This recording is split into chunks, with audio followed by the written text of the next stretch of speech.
your life. You got this. Go chase it, live your life.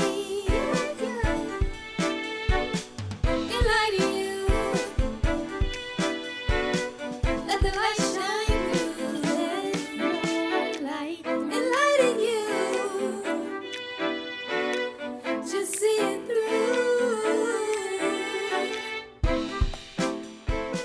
I'm Melissa Thrasher. And I'm Lolita Cummings. Welcome to Enlighten U, EMU's award-winning mental health podcast for students. On today's show, we're diving into the tangled world of college dating. If you've ever felt confused, anxious, or drained by dating dynamics, you are not alone. So on this show, we're going to unpack the emotional toll these behaviors can take when they happen, and how you can protect your peace while still opening your heart. Oof. The ups and downs of dating will kill you. If you're fortunate enough to be in a long-term relationship, thank your lucky stars and enjoy it. But if you're like the rest of us who have had mixed reviews in this area, this is a show you do not want to miss. We're going to talk about it all. Situationships, future faking, ghosting, mind games, breadcrumbing, love bombing. When I say all, I mean all. Joining us today is Maura, an EMU graduate student studying clinical research administration. She is also a graduate assistant in the Office of Campus Life. Maura has experienced the situationship firsthand and has agreed to share her story with us today. We also have Dwight Hamilton, EMU's Chief Access and Opportunity Officer, who will tell us about an exciting new initiative called SamePage. It's the title for a series of programming, curriculum, events, and dialogue opportunities related to healthy relationships. And finally, Dr. Aisha Mustafa, a resident mental health expert, a licensed clinical therapist, and an assistant professor in EMU's Department of Leadership and Counseling, will be here to help us navigate the mental health landscape. Maura, Dwight, and Aisha, welcome to Enlighten U. We're talking about different kind of relationships today. And Maura, you're here to share yours. And let me say right up front, no relationship is good or bad, right, Aisha? Yes. As long as it works for the people in them, right? Okay. But you're in a situationship. So can you tell us more about that? A little bit more detail, when it happened, and if it was good for you, what you thought about it. Yeah, so I was in a situationship, I want to say maybe like 3 years ago.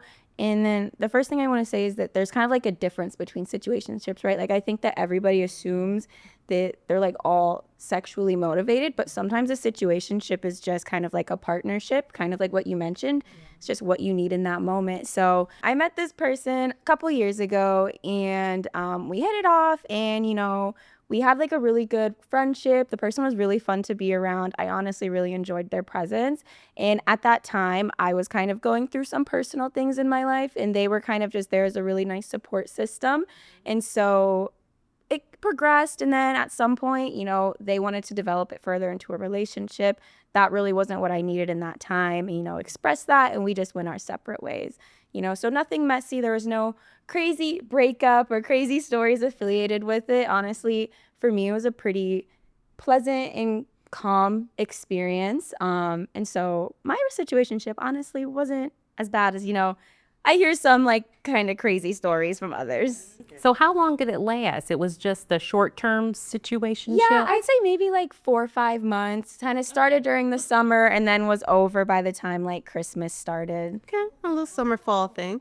So Aisha, Maura just said like not all situationships are the same. Can you give us, is there a definition, a clinical definition of situationship? Clinical, no. I think there's like friends with benefits, there's casual relationships, situationships. I would say it's kind of like fake dating, and then it's like, wait, are we progressing towards something? We haven't had the talk to define the relationship. Are we doing non-monogamy? Are we doing monogamy? But then it's like, well, I met your friends and I went to this event, and it's like, again, but who am I to you right now? And I don't know if that was your experience of like what a situationship looks like. Yeah, I did meet their friends and family. I was going to family events and it was just kind of exactly what you said, where it was like that line of like, this kind of feels like more of a relationship, but we haven't established anything. So exactly that. Is that what you wanted? What did you want out of this?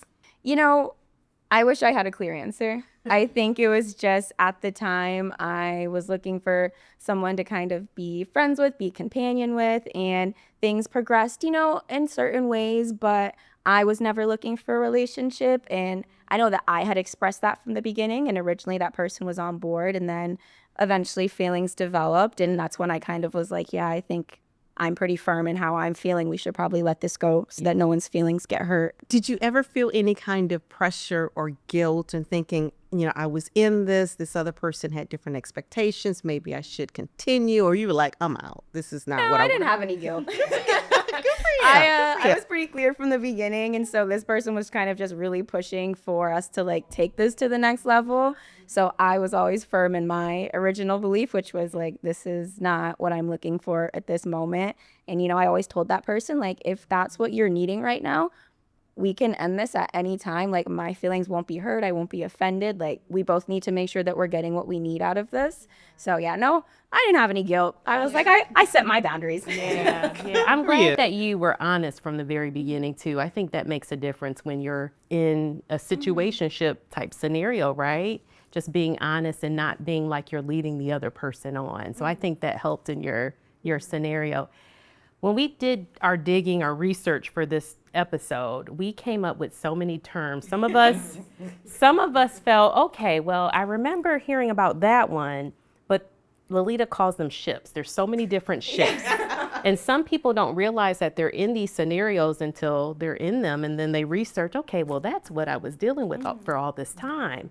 So I want to toss out a few terms so that we can make sure our audience knows what we're referring to, right? And there are a number of them. There's a lot. And I learned of one not too long ago that starts with an M. Maybe it'll come to me during the show, maybe not.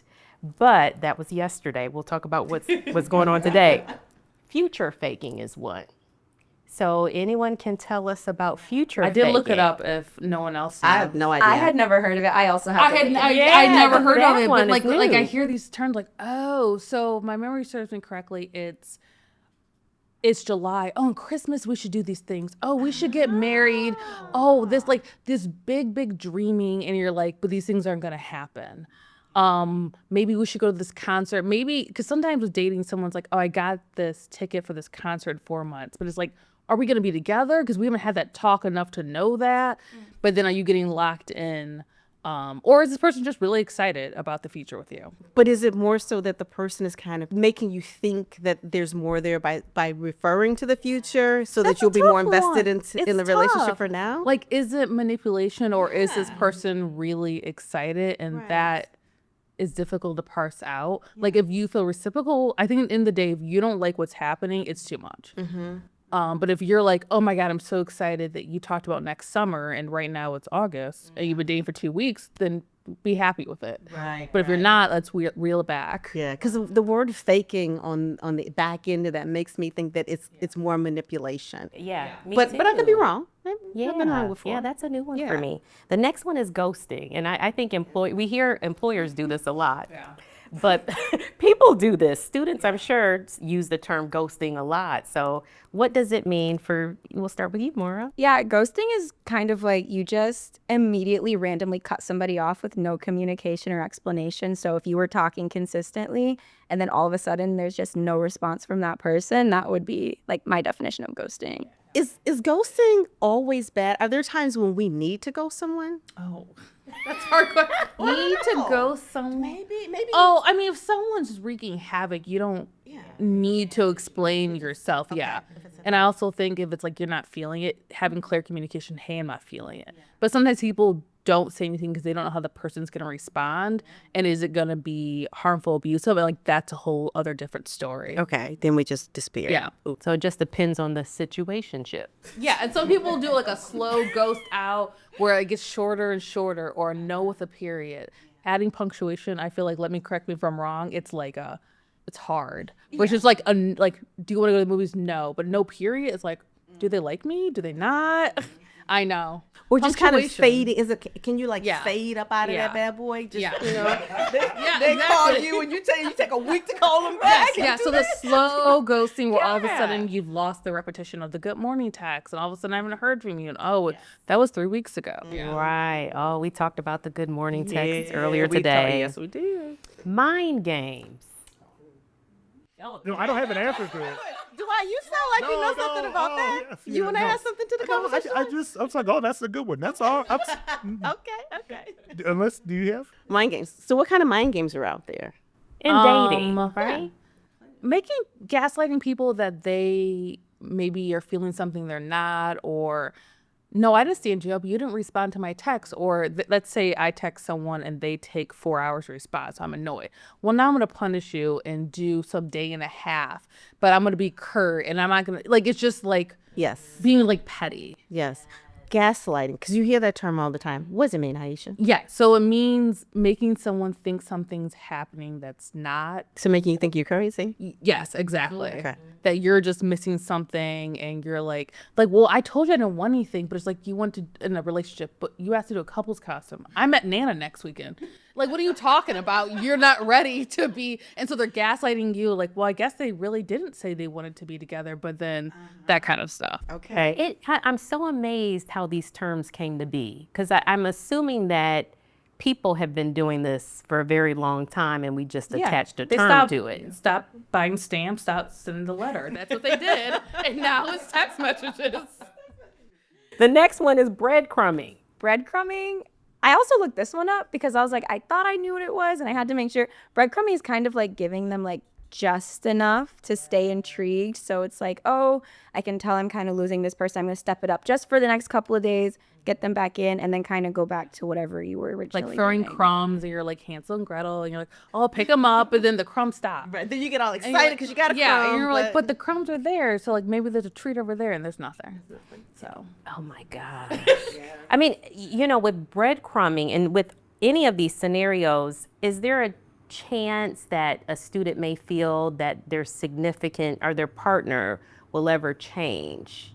Can someone bounce back and say, and I'm sure, we're all human. Let me spread a little breadcrumbs, but now I'm starting to develop feelings for this person.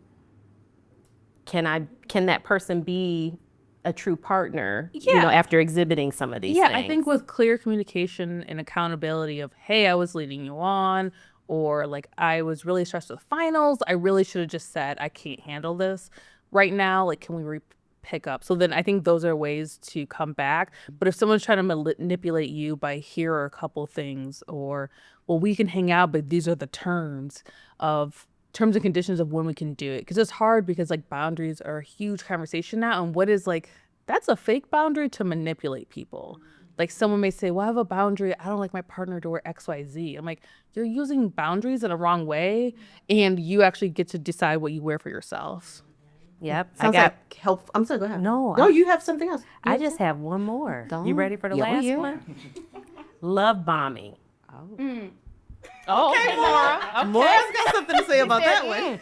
Love bombing is like when they're like so over I kind of like honeymoon phase, like day one, and it's kind of just like everything all at once, and it's like, we're gonna do this, and you go and do those things, and you talk about your future, and everything's kind of great, and then all of a sudden they're like, all right, that's that. Really? So it's not even like they're cutting you off, it's just like that level of like effort that they were giving is no longer there, and it's kind of like they gave you all this in the beginning, and then you're like, oh my gosh, like, what do I have now? Yeah. And it also can be, so it's usually one-sided. The person's just intense, and it feels so good. It's for some folks of like, I never had this much attention. They love me and all this. And also it's like day 3, and they're like, we should take a week-long vacation. And particularly folks who may not have had a lot of experience with dating, it can feel like, oh, this is amazing, but it's one-sided. And sometimes the person just keeps doing it. And one day they start doing manipulation where their partner's trying to pull back, but they keep escalating the love bombing of amazing trips and gifts because it's Tuesday. And I want you to meet my family. Like these really big things that become like, well, I can't back out now because I'm at Nana. Like that's a big deal. Wow. Interesting. Do they follow through with those things, or do they They keep that I intensity? think it could be both. It could, What do okay. you think? Okay. Following through With the love, the things they say. I mean, I think it can go. I haven't experienced love bombing personally, but like I've seen it, I think. But yeah, I think it can go both ways. Like if that person really is into the person that they're with and like it's communicated, like they could easily be like, oh, okay, yeah, like let me step it back up. But I feel like most times, like in the context that we're discussing it, it's usually like, yeah, no, that's it. Like, I don't know why you're asking me all these extra things. You know, I gave them to you, but it's like, you know, yeah. Okay. All right. Interesting. Yeah. Dwight, I'm going to bring you in the conversation. Not about love bombing, none of this stuff. I know nothing about any of this. How many breadcrumbs you drop? Breadcrumbing is love bombing on layaway. It sounds like that's what that is. Yeah. On layaway, he said. I hear you have an amazing new program over in the department called SamePage. Yeah, And SamePage. Tell us about SamePage. Absolutely. So SamePage is really inspired by the types of conversations that we're having right now. And it's something that my office is doing in collaboration with CAPS and our Title IX office and Campus Life. And it's really to be responsive to what we're hearing from students who have difficulties not only in having and sustaining romantic relationships, but also platonic friendships as well. So what we're trying to do is really push back on a lot of the toxic dialogue that we see, particularly in social media, regarding relationships. Everything is this gender is all messed up, and I'm the only right person in the universe. Everyone's ex is a narcissist. Everyone's ex is, gaslighting them and whatnot. And just introducing in a way that's relevant for students and is attractive to them, ways to express your needs, establish your boundaries, have healthy breakups. So that's what that's about. And we're meeting students in a lot of different ways. We have some on-campus events. We're heavily using social media. We're getting voices from students. We've had students respond to questions through that we've gotten answers through tabling on what is love, or are relationships worth it? Because there have been a lot of discussions. I'm seeing a lot of articles where Gen Z is saying, dating isn't worth it. Yeah. So hearing from our own students on that. And some of these terms, it's funny. I have a student associate, Maya, who I brought into one of these SamePage initial meetings kind of as a scribe. Can you write down the stuff that we're talking about on the whiteboard? That quickly turned into Maya giving a seminar on some of these terms, because we didn't know what a situationship was at the time. And she was like, well, here's a situationship. She does this flow chart. It's like, okay, so here you meet with the person and you go out with them. So, but if you may end up talking to them at the talking to stage, which could turn into a relationship, but it could turn into a situationship. So I was like, this is exactly the type of conversations that we need to start having. So I think a lot of people end up in a situationship not knowing what it is. Absolutely. And hoping it's going to eventually be something different. Yeah. And it's just not. This is what one of the people, it works for one of the people in a relationship, and they're not motivated to change, and the other person's just kind of dragged along for the ride, a ride that they don't really want to be on. Right. Yeah. This is good. This is good. And it's relevant because research has shown, particularly with friendships, students who have difficulties connecting with other students are less likely to stay at an institution. Their academic performance is not going to be as strong. Friendships and academic performance have a strong correlation. I can't necessarily say the same thing about romantic relationships. Actually, the research that I found shows that students who are in relationships are more likely to skip class. But, high school. Right. But students who go through breakups are much more prone to poor academic performance, the desire to leave the institution. And I've talked to a lot of students who've come to my office of all places, to ask me about, they're going through a breakup. Sometimes they disappear from class for 2 weeks, and look, you can leave for a lot of different reasons. A breakup is not one of them. Don't let that other person win. It's a good way of thinking about it. Yeah, so exactly. Life is not over. That's right. And we understand that students are developing and growing, and we, certainly want them to have the academic tools that they need to be successful, but also to develop life skills as well. Mm-hmm. Can we talk a little bit about the term SamePage? Because I love the title SamePage. I mean, it's catchy, it's fresh. And I remember you telling me about the initiative. I got really excited about it and how it developed through these conversations with your students. But how did the title come about? I think it came up in a group meeting, and I wish I could credit the person who came up with that term for as far as the program. I apologize, I can't. But it was out of a discussion of how do we summarize what we're talking about, and that is having communication skills.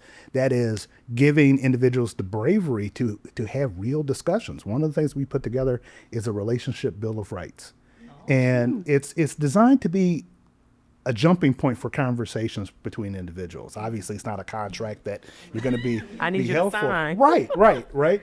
But it gives you a framework to say, okay, here are my expectations, and to hopefully empower people to feel comfortable to have those relationships, because a lot of the reasons why there's so many misunderstandings is people don't want to put out what they need in a relationship out of fear of being rejected. Yep, absolutely. So we're trying to find a space to get people on the same page, Yep. not only in their romantic relationships, but also in friendships. I love that you use the word empowerment, because so many times we lose our power because we want to be with another person so bad. So we don't feel like we can set these boundaries, or we might lose them, or we can't say these things. And you or- ignore the red flags. And you ignore the red flag, because they're there. They are, They are there. absolutely And yeah, people there. don't want to seem needy, or they don't want to be like, actually, I don't want to spend the whole weekend with you. I really want a Friday to Saturday, but they feel just bad versus if you communicate with these Bill of Rights of like, this is where I'm at, even if it's not like I love you and hang out with you, but actually not every night. Yes. And if you have this document with this Bill of Rights, it's not like you're just being needy on your own. This is a document. It gives,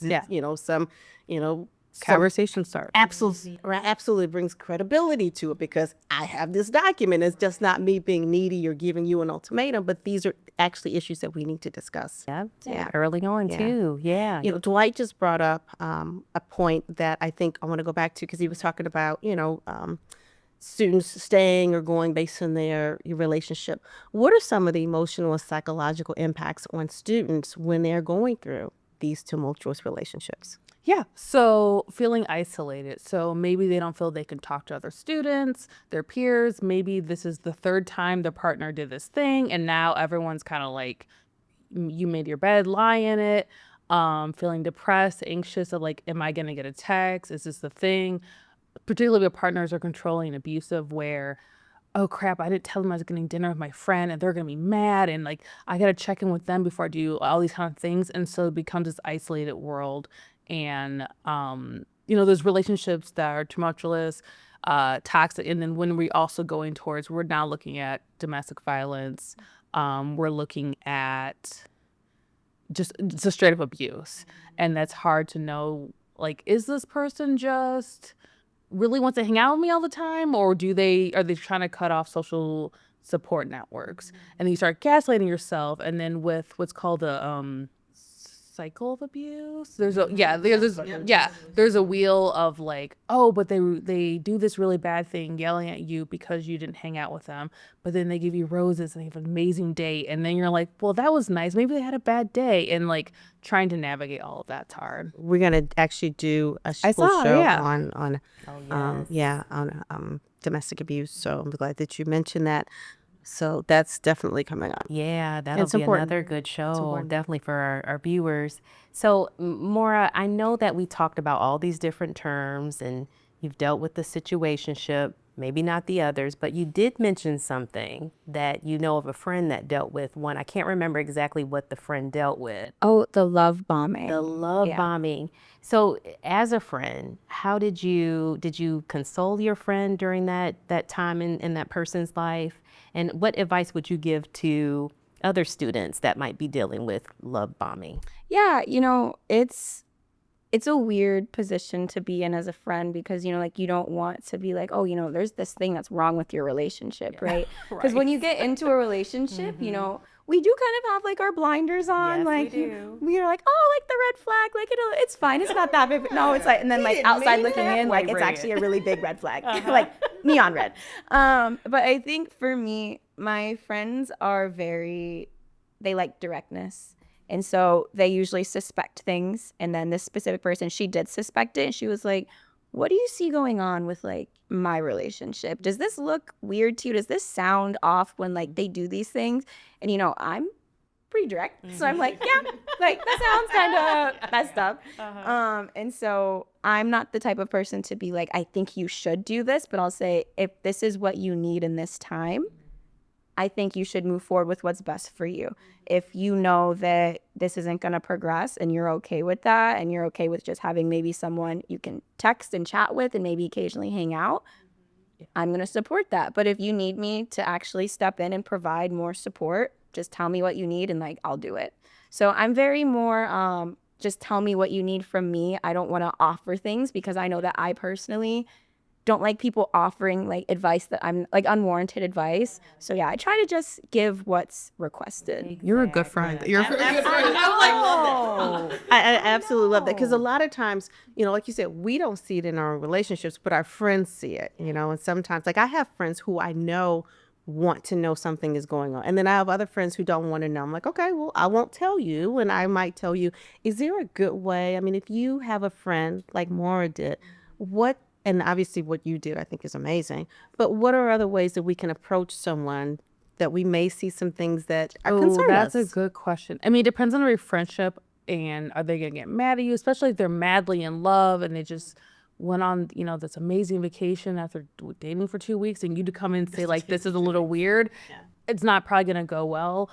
But asking a simple question like, oh, did you like enjoy that? Like, oh, it's moving really fast. Does that feel good to you? Like, I'm smiling when I say it because it's like, but I'm also like, like, you know, just like doing that kind of thing is something I think could be helpful. That's good. And then kind of breadcrumbing in a different way of like, does this feel good? Like a little drop. So there could be breadcrumbing. Yeah. Yeah. Breadcrumbing. Okay, that's good. It sounds like, well, it is communication, clear communication, and clear boundaries is very important in these kinds of relationships. So sometimes, like I said, we're trying to hold on to someone without making any kind of demands, thinking that we might lose them. Yeah. Some good ways to bring up some conversation starters if you're unhappy or concerned about some of the things going on in the relationship, but you're really afraid to bring it up or to offend the person you're with. How can we do that? Because you have to get to that point of clear communication, but sometimes we don't have the braveness or the boldness to do it. Yeah. So a couple things. I mean, I think regardless of your relationship, my husband and I had been getting together, I don't know, like 11 years or something. And so still learning how we communicate of like, at this point, we can be like, hey, I have a concern. Can we talk tomorrow? Oh, that sounds good. And then also checking in. Does that work for the other person to say, can we check in the future? Because that may make them anxious. But other people are like, no, this is great. I don't want to be told, can we check in 2 hours? And so some people think this is overkill, but it just makes it easier to know we're on the same page about how we communicate. And I think in the new relationship, building that is saying, hey, I have concerns that come up. Like, how do we both want to bring that up? And so it's not me saying, let's bring it up. It's just like, oh, let's touch base. And it sounds a little weird, but to affirm that this is great that we're talking about this. I feel really supported. And like, this is great of how this went. And so the other person knows exactly what you like about how this conversation happened. Other things are knowing that you don't have to figure out everything in a 3-hour conversation right before a final. You can just say like, hey, can we talk about some things? Like, I have some concerns. And the final things to think about, if you're very, very nervous, examining why you're so nervous. Are you afraid the other person is going to have this explosive reaction? And then that's a whole other different conversation. I like that. Let me ask you a follow-up on that. Timing. So you're in this new relationship and you really want to know, you know what you want, or you think you know what you want, but you're wondering what the other person wants in terms of whether they want a situationship or whether they want a relationship or whatever, somewhere in between. When is the right time? I saw something online the other day, and I ain't gonna lie, it was like Facebook and TikTok, I don't know. So I don't give it a whole lot of credibility, but someone was saying that by 5 dates, you should have this conversation about commitment. Is that? And I'm asking all of y'all. You all in I think it depends on where you are in life. Like me, I'm 36. My friends, day one, do you want kids? Like let's wrap it. Like let's get to it. The real like we're gonna wait for 4 months to have this conversation. I'm a person that's direct, but I always do it as a joke. Like, so like, what are we doing? And then like see where that goes.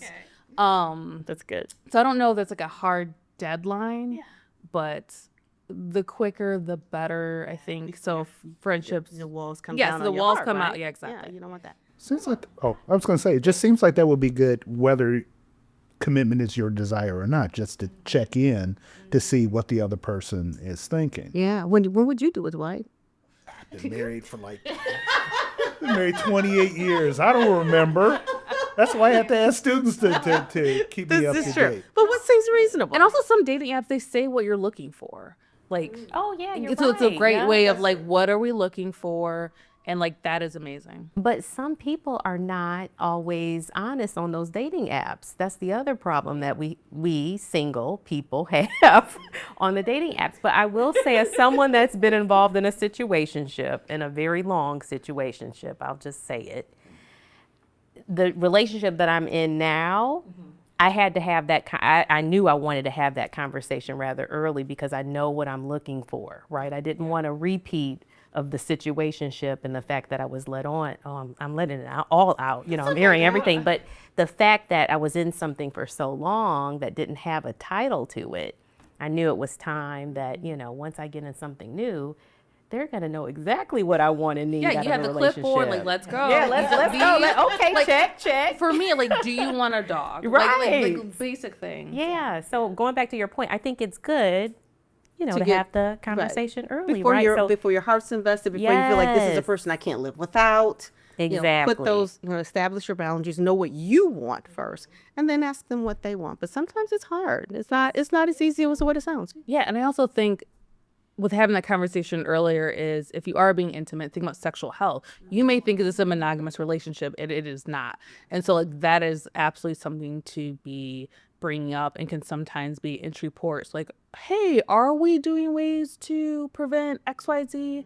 And that could be a softer way than like, do you want to be my boyfriend? Do you want to be my girlfriend? So yeah. Right, exactly. Yeah, it's all about timing and being honest, right? And Open bring brave communication and bring bold, yeah, right? and being on the same page. There it is. Yeah. See, Yeah. We keep coming back I to love it. it. Yeah. So can we talk about like how can we prevent being in one of these ships? You know, what are some of the signs that students should look for? What and people in general, right? I mean, this is good information for everyone to know, but how do we prevent someone from being in a ship if they don't want it, if they want more of a relationship? Stay on land? I don't know. Like, I mean, I would say I would move towards less preventing and just being aware of exploring the relationship. Because I think sometimes we don't want to experience pain, so we just cut off everything and then we can go in really intense with all these questions. But rather, like, does it feel right? If you have a community, you can ask, like, hey, we're looking at exploring moving in because our lease is in. A lot of times it's just like, well, this makes sense. Like, well, he's already over. Why are we going to pay for 2 leases? And like exploring, like, well, do I actually want my alone time? And so I think less prevention and more just conversations, even just yourself of like, what's happening. Are there different kinds of personalities that are more vulnerable to this happening to them? It's almost, like people can see that they're not willing to set boundaries. And so they find themselves in these unhealthy relationships over and over again. And if so, how can they change? How can they break that pattern? So I think folks who've experienced abuse more likely have another partner that's abusive. People that haven't had healthy relationships modeled in the home or outside the home. Maybe people that are depressed where this person's a breath of fresh air. I think folks who are neurodivergent, particularly autistic, it may be difficult to read the cues if someone wants to hang out more or less.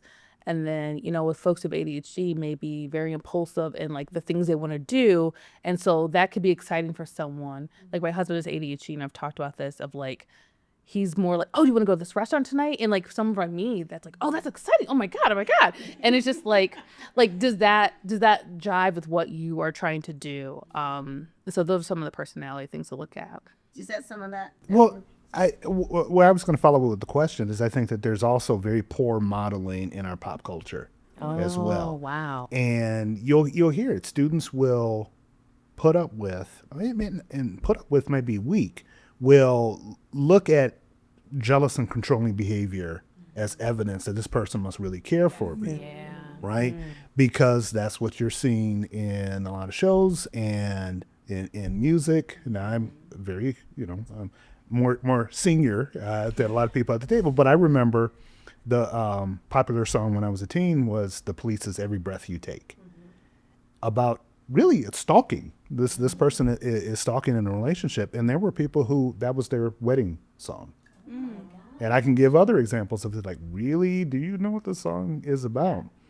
And again, that's one of the reasons why we're trying to do this program, is to push back against some of that narrative that celebrates toxic relationships and creates that expectation that that's healthy. Yeah. The couple name, which is like, oh, you matched these two names and now we're one person, but you're actually not.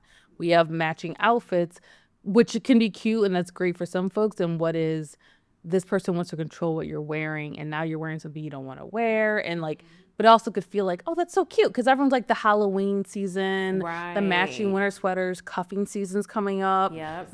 When does cuffing season start?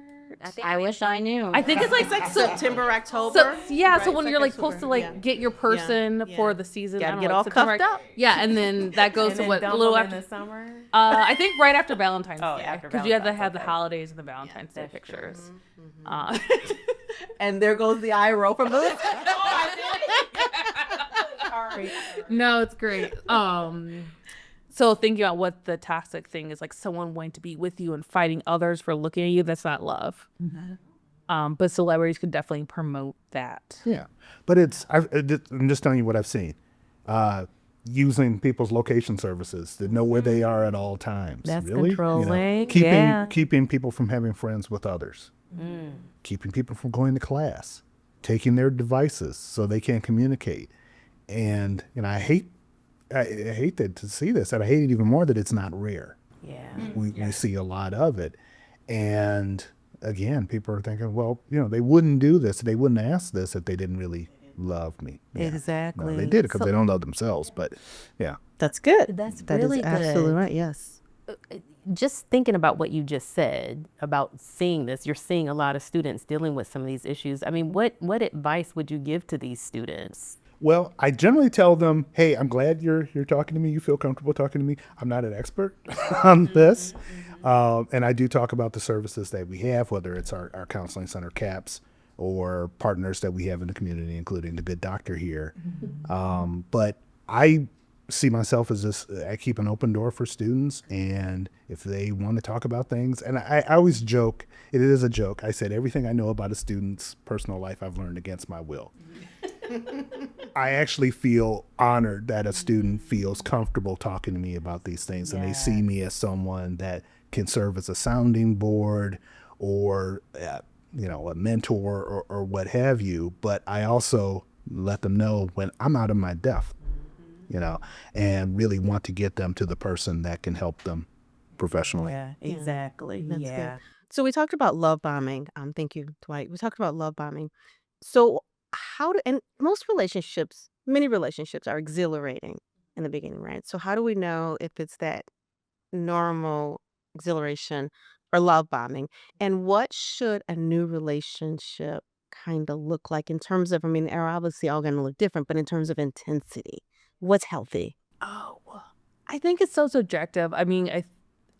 It sounds so corny, but it's like thinking about what comes up in your body. If someone's like really intense, I would feel like, okay, like you got us this trip, thank you. But there's no known what the intensity could look like. Because if you know this person for a while, you may not have the new honeymoon period of, oh my God, they're great, I can't stop texting them. You're like, yeah, I know where you are. I don't need to. I've known you for 30 years. Like, we just started dating. It's fine. So is that when we trust our intuition and just see how it makes us feel? Yeah, so I think trust your intuition, but when folks have experienced mental health challenges, abuse, that trust has not really been safe for them. So maybe they want to trust that something is going better, but they had experience back in the day that was harmful for them. And so now they can't trust their gut, actually. And some people are like, trust your gut. And like for me, I have an anxiety disorder. I can't trust her. She's always looking out for danger. And I'm like, I'm very safe right now. Like, why am I looking behind me? There's nothing there right now. And so I think building that community, having a therapist you can talk to that's like, you seem like you're not trusting yourself. Why is that not happening? That's good. You're like making excuses. On the other hand, why are you so reserved? This person's really showing great green flags.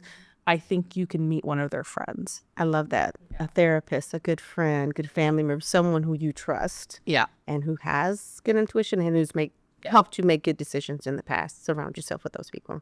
That's good. That's good.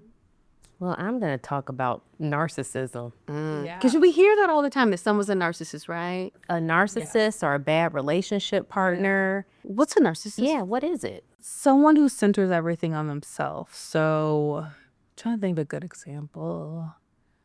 You're going through a breakup. Well, in the context of a partner, like you're having a tough time at a job. They bring it back to them, or oh, your job's really stressful. Well, I'm the one who's waiting for you to come home, and like the dinner was cold, and it's just like, well, it's hard because it's like very sneaky of, well, that's true. You were waiting for me and I had to turn my phone off so I couldn't contact you. And like, we should communicate better. But also, why is it everything I say comes back to how it impacts you? And so then you think you're going crazy because the person's super upset because you didn't communicate when you're coming home. But then how did you turn to the bad person because you were on call? Okay, so that's one of the traits of a narcissist.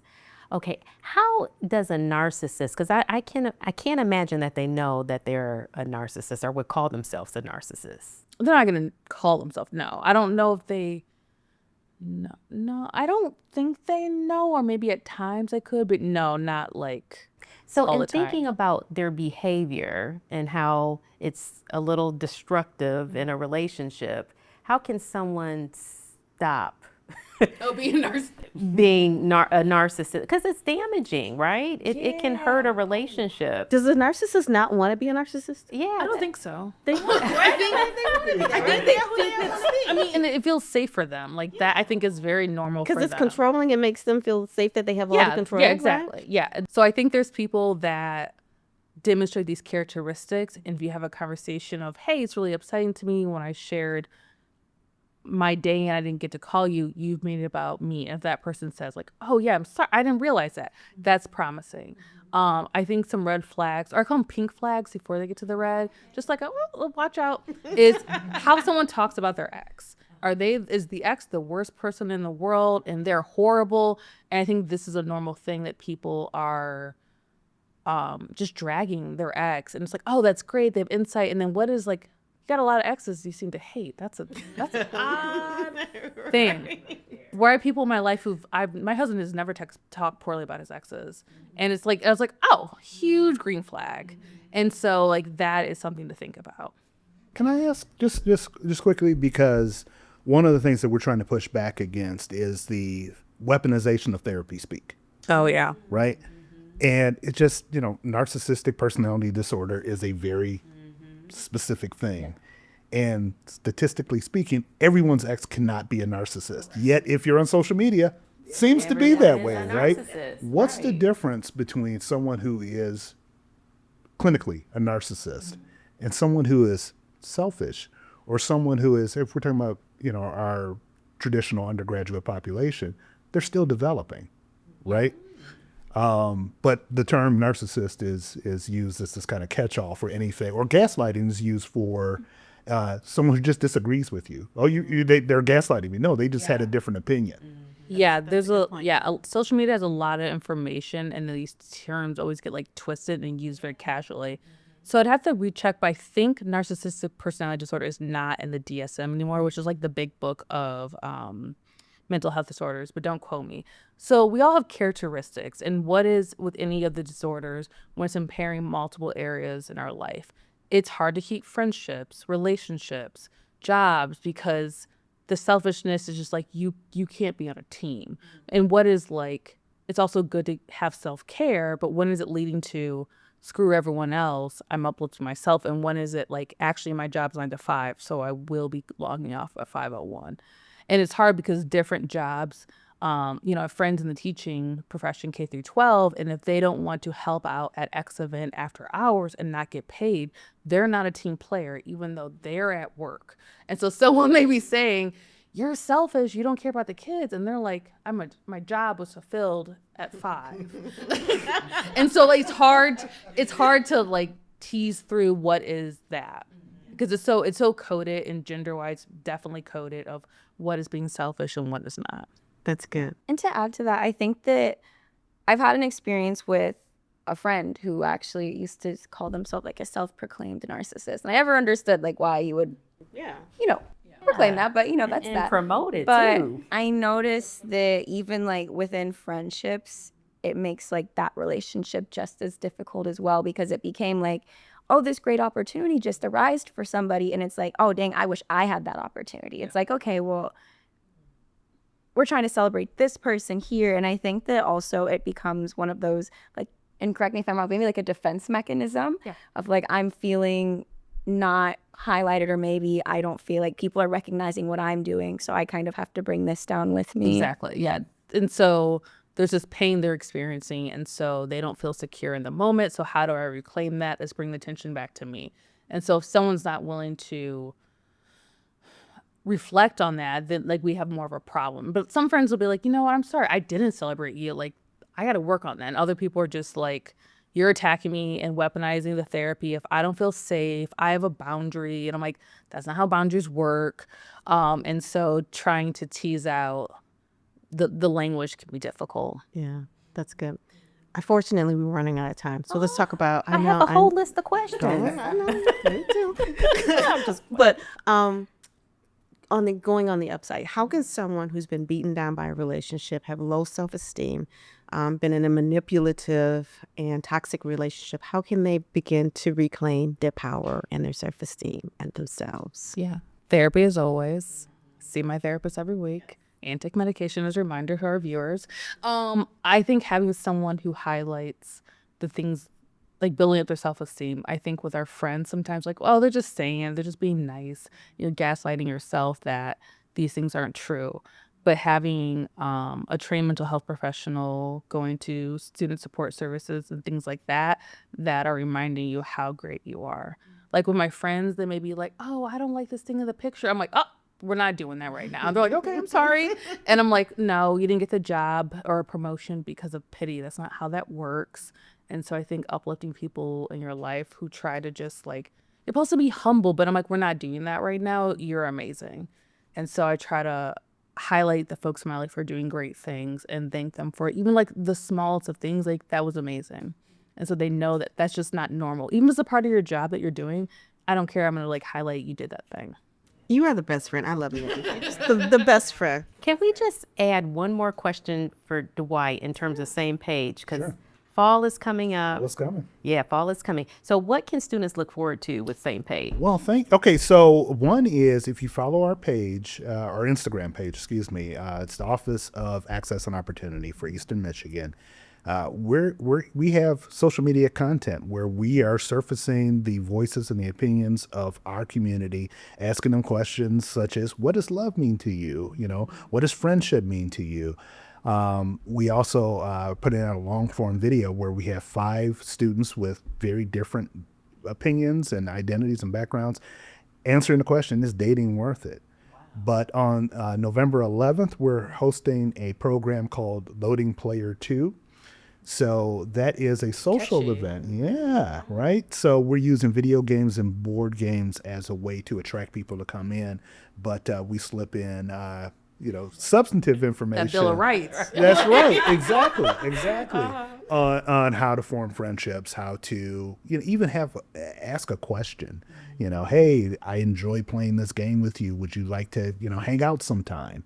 Not necessarily for a romantic purpose, but just because we have a lot of lonely students who have difficulties, and, we can say, part of it is COVID, we could say some of it is social media, but whatever it is, students are having difficulties connecting. And I don't remember the date, but keep a lookout because in February we're having a program called Be Your Own Valentine. Oh, I Yeah, like that. yeah, Very so- empowering. Is this open to the entire? Absolutely.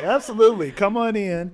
And it was originally we called it the anti-Valentine's Day party, but we were like, okay, maybe we should go in a different direction. love to but be your own because there's a lot of pressure during that time to be coupled. Yeah. And we want to have a space where students can be together. We're going to have kind of a silent disco and some other things going on there. But keep your eye out. And we're going to have other events. One thing that I'm trying to put together now is a program that is geared towards students who are neurodivergent and have difficulties forming friendships and relationships, because one thing we all agreed on in this program is it needs to be inclusive for the needs of all the members of our community. Yeah. Thank you. Thank you so much. thank you. Aisha, let me give you a last word. Can you run down the resources?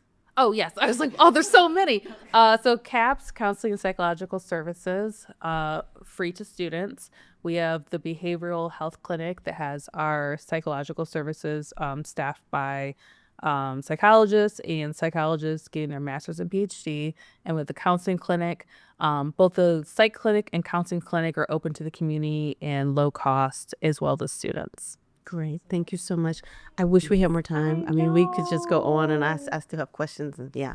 But Maura and Dwight, thank you so much for joining us today on Absolutely. Great Enlighten You. conversation. Because I am definitely more enlightened by what you have. And everyone, definitely check out SamePage. Yeah. Thank you. Thank you so much. Thank you. You know, I am so glad we did that show because situationships and other ships are just far too common. And if it's what someone wants, it's fine. But very often, one person is unhappy. So we need to have signs of how it's happening and when it's going bad and when it's time to back up out of that bad boy. Oh my gosh, you nailed it. Yeah, because situationships, and I like what you just said, ships aren't for everyone. No. Right. So I'm glad we had this timely discussion for students, especially now, right? Absolutely. Yes. Yes. Thank you all so much for watching this month's show. Just remember, whether you're in a relationship, a situationship, or somewhere in between, you deserve clarity, respect, and emotional safety. That's right, Melissa. If today's conversation brought something up for you, don't hesitate to reach out to your campus resources. We have a list of them on the screen. Healing begins with awareness, and healthy love starts with self-worth. Be sure to like, subscribe, comment, and share this episode with a friend who needs it. And stay connected to Enlighten You for more real conversations about mental health and college life. Until next time, take care of your heart and your head. Y'all be good.